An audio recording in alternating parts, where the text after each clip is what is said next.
Sebagai laki-laki, jika Anda pergi kencan buta, Anda akan sangat populer. Bukankah Hangzhou pernah mengadakan konferensi kencan buta beberapa waktu yang lalu? Suasananya begitu meriah dan tampak seperti kerumunan besar. Jika dilihat lebih dekat, mereka semua wanita dan hanya sedikit pria.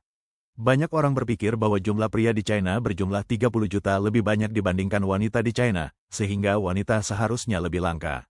Namun kenyataannya, pria justru lebih populer di pasar kencan. Tahukah Anda apa yang menyebabkan fenomena ini? Bukan karena para wanita ini sangat hebat. Saya berusia 38 tahun, memiliki gelar master, dan disebut wanita sisa berkualitas tinggi.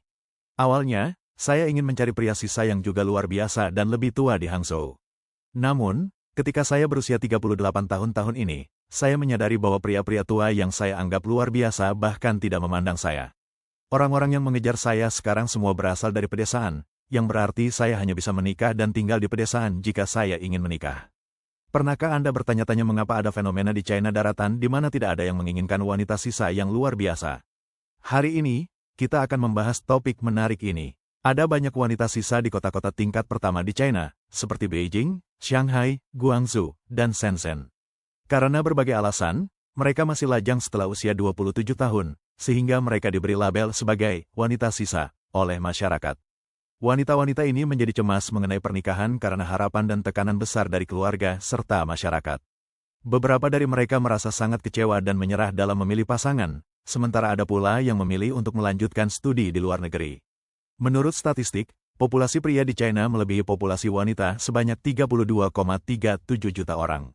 Ambil contoh Shanghai, populasi kota yang makmur ini telah melampaui 24 juta jiwa, dan jumlah wanita sisa tua di antara mereka mencapai 900.000 jiwa. Netizen bernama Yaya hampir berusia 35 tahun. Saat dia sakit, dia berkeluh kesah bahwa wanita tetap harus mencari pasangan.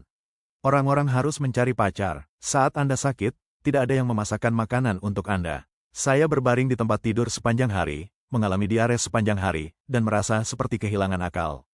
Saya ingin makan mie, tapi saya butuh seseorang untuk membuatnya. Pada akhirnya, saya memesan makanan, tapi rasanya sangat tidak enak.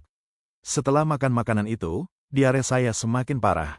Perekonomian China sedang menurun, dan lapangan pekerjaan semakin sulit. Banyak orang harus melanjutkan studi untuk mendapatkan gelar master setelah mendapatkan gelar sarjana, dan kemudian melanjutkan studi doktoral setelah menyelesaikan gelar master. Ketika seorang wanita lulus dengan gelar doktor, usianya sudah 28 tahun dan telah menjadi wanita tua, menyadari bahwa teman-temannya sudah menikah dan bahkan memiliki anak, sementara dia telah melewatkan waktu terbaik untuk menikah. Saya berusia 39 tahun, seorang wanita dengan gelar doktor. Saya belum menikah, tidak memiliki anak, dan berasal dari Fuzhou. Saya sangat ahli dalam pekerjaan saya sehingga saya berada dalam situasi di mana saya menjadi wanita sisa. Di masa lalu, saya tidak cemas. Saya punya modal, saya mengandalkan usaha saya untuk mendapatkan gelar doktor. Di kota kami, saya cukup terkenal. Semua orang tahu keluarga saya. Di daerah ini, saya salah satu dari sedikit orang yang mendapatkan gelar doktor. Semua orang iri pada saya. Saya pikir saya luar biasa, jadi para pria di kota tidak berani mendekati saya, berpikir mereka tidak layak untuk saya.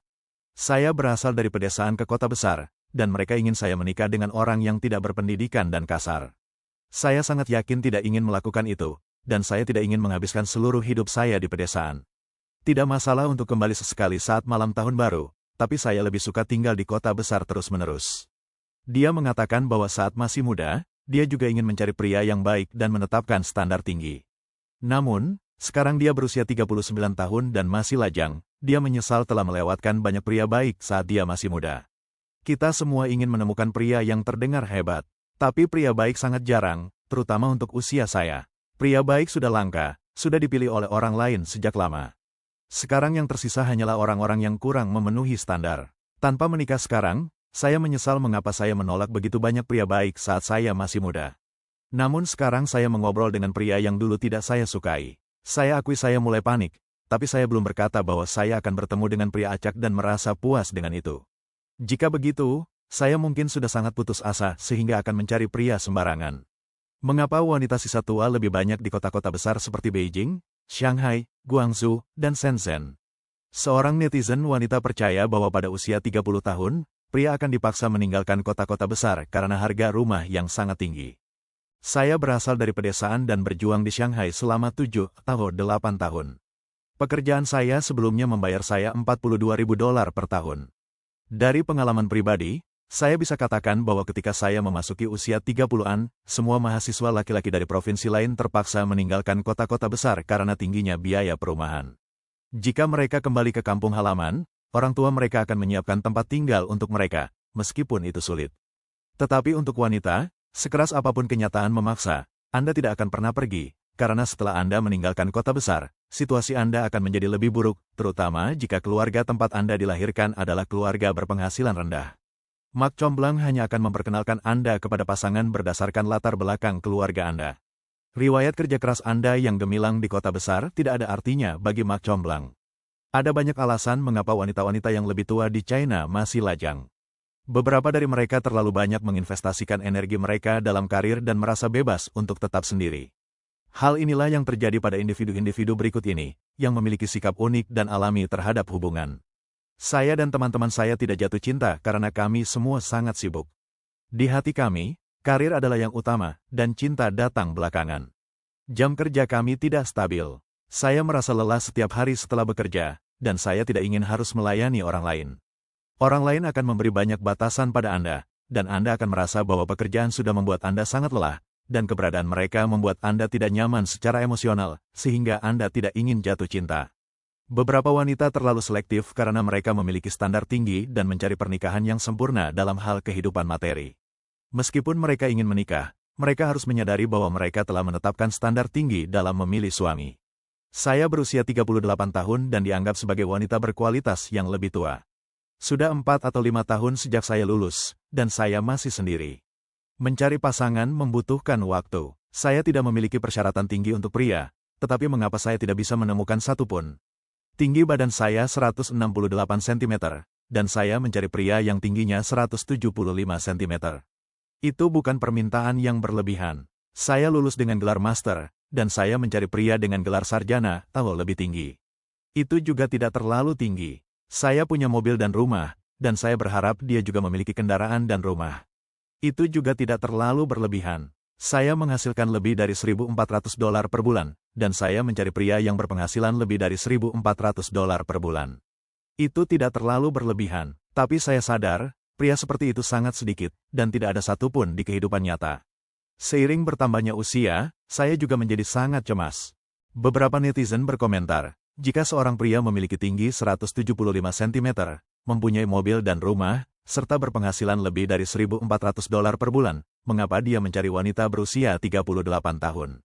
Dia akan mencari wanita berusia 20-an yang tidak memiliki masalah dalam hal memiliki anak.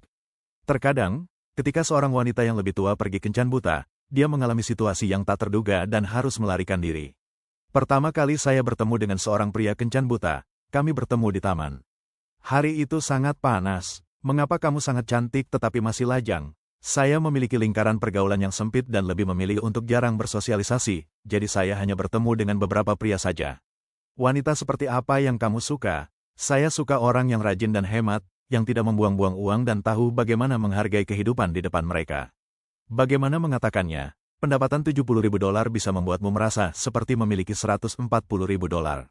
Wanita-wanita sekarang terlalu materialistis. Sebelum menikah, saya lebih berhati-hati dan jarang menghabiskan uang untuk perempuan. Tetapi setelah pernikahan, saya akan memberikan semua uang dan hadiah kepada istri saya. Gadis itu bertanya, apakah kamu jarang merayakan hari Valentine? Pria tersebut menjawab, saya tidak pernah merayakan hari Valentine. Itu semua hanya taktik bisnis. Pedagang melakukan ini untuk menipu uang kita. Gadis itu berkata, kita sudah ngobrol lebih dari 20 menit. Hari ini sangat panas, ayo beli air, kita terlalu haus. Pria itu berkata, tolong sabar sedikit. Saya ingin membeli air tadi, tetapi saya melihat harganya $1.40. Di luar hanya $0.28. Gadis itu berkata, saya pergi saja. Saya terlalu haus. Dia terlalu pelit. Saat ini terdapat 34 juta lebih banyak pria dibandingkan wanita di China. Meskipun angka ini tampaknya menguntungkan bagi wanita, bukan berarti mereka akan mudah menemukan pasangan yang tepat. Mari kita lihat beberapa pengalaman kencan buta wanita ini. Saya berusia 35 tahun dan dianggap sebagai wanita sisa di mata orang lain. Bagi saya, menikah atau tidak menikah tidak terlalu penting, tapi orang tua saya melihat bahwa saya semakin tua, jadi mereka sibuk mengatur kencan buta untuk saya. Saya sudah pergi ke beberapa kencan buta, dan siapapun bisa saja tidak menyukai saya, yang membuat saya ingin menangis. Orang aneh pertama adalah seorang pegawai negeri. Ketika kami pertama kali bertemu, dia langsung menanyakan gaji bulanan saya. Saya bilang saya bekerja di lembaga publik, dan setelah dikurangi asuransi, gaji saya sekitar $400. Apa yang dia katakan selanjutnya membuat saya terkejut. Dia mengatakan bahwa dia dibesarkan di daerah pedesaan, dan orang tuanya menghabiskan seluruh tabungan mereka untuk menyekolahkannya, jadi mereka tidak mampu membayar mahar. Jika dia menikah, dia harus membeli rumah, dan dia meminta keluarga saya untuk membayar uang muka atas nama kami berdua dan membayar cicilan bersama setelah menikah. Dia juga mengatakan saya harus memberinya $280 sebulan karena adik laki-lakinya sedang kuliah, dan $280 itu untuk biaya hidup adiknya. Jika orang tuanya yang lanjut usia di rumah jatuh sakit dan membutuhkan uang di kemudian hari, dia berharap orang tua saya bisa membantu dengan memberikan uang. Ya Tuhan, apakah saya menikah atau sedang menghidupi seorang pria? Saya membuat alasan dan langsung pergi. Yang kedua tampak cukup normal pada awalnya, dan dia cukup tampan. Tapi hal pertama yang dia katakan adalah, kamu sudah berusia 35 tahun, kenapa belum menikah? Saya terdiam. Jika saya sudah menikah, mengapa saya datang ke kencan buta? Lagi pula, bukankah dia juga berusia 37 tahun? 2 hari kemudian, dia mengajak saya makan malam. Setelah makan malam, dia mengajak saya menginap di rumahnya, tetapi saya menolak. Lalu, dia mengirim pesan, ayo putus. Saya bertanya apa alasannya, dan dia bilang, tidak ada apa-apa, saya hanya tidak menyukaimu lagi. Pada akhirnya, dia juga mengatakan, tidak heran kamu belum menikah di usia 35 tahun. Itu membuat saya sangat marah. Ada banyak orang aneh di dunia ini. Yang ketiga adalah anak dari rekan kerja ayah saya, dan keluarganya dikatakan dalam kondisi baik-baik saja. Kami bertemu dan mengobrol sebentar, lalu dia bertanya berapa tinggi saya. Saya bilang 165 cm. Tak disangka, dia bilang saya terlalu pendek. Lalu dia bertanya berapa berat saya, dan saya bilang 52 kg. Dia bilang kami tidak cocok dan dia ingin mencari pacar yang tingginya di atas 170 cm dan beratnya sekitar 45 kg. Saya tertawa saat itu, karena dia terlihat kurang dari 165 cm dan beratnya sekitar 85 kg. Apa hak dia sehingga menuntut saya seperti itu? Pria keempat lupa membawa dompet pada kencan pertama. Saya bilang tidak apa-apa, dan saya akan membayarnya. Dia bilang, baiklah. Lalu dia berkata, bisakah kamu menggoreng satu lagi untuk dibawa pulang, jadi saya tidak perlu memasak besok. Saya terdiam. Saya harap semua wanita mengerti bahwa mereka tidak perlu mencari pria dari tumpukan sampah, hanya karena mereka semakin tua. Seiring bertambahnya usia, banyak wanita yang telah melewati usia ideal untuk menikah dan tidak ingin lagi mempertimbangkan untuk menikah. Saya lahir pada tahun 1986, dan setelah mencapai usia tertentu, saya tidak berniat untuk menikah lagi. Kita semua tahu tentang pasar kencan buta. Pria dengan usia yang sama atau sedikit lebih tua sering memilih wanita yang lebih muda. Suatu ketika, seorang rekan kerja ingin memperkenalkan kami kepada seorang pasangan. Dia bertanya, tahun berapa kalian lahir? Kami berdua menjawab, 1986. Ekspresi rekan kerja itu terkejut, lalu setelah berpikir sejenak, dia berkata, ada seorang dokter berusia 40-an yang sudah menikah untuk kedua kalinya. Saya bisa mengenalkannya kepada kalian. Rekan kerja itu berusaha sangat keras, namun menemukan pasangan untuk kami sangatlah sulit, sehingga menikah menjadi sesuatu yang semakin sulit. Akhirnya, saya berhenti memikirkan pernikahan dan memutuskan untuk fokus pada karir saya, yang mungkin akan memberikan hasil yang lebih baik. Wanita, sisa, yang lebih tua telah mendapatkan pendidikan tinggi, dan banyak dari mereka belajar di luar negeri karena tekanan untuk menikah. Situasi ekonomi China yang buruk dan tingginya angka pengangguran juga berkontribusi terhadap hal ini.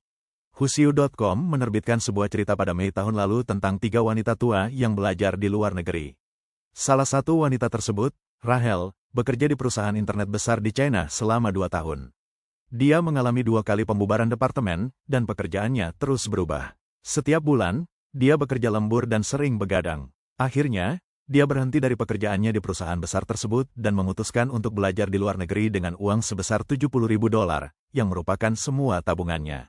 Dia datang ke AS dan menjadi mahasiswa pasca sarjana di sebuah universitas. Bagi wanita yang lebih tua, melarikan diri dari China mungkin menjadi pilihan yang lebih baik.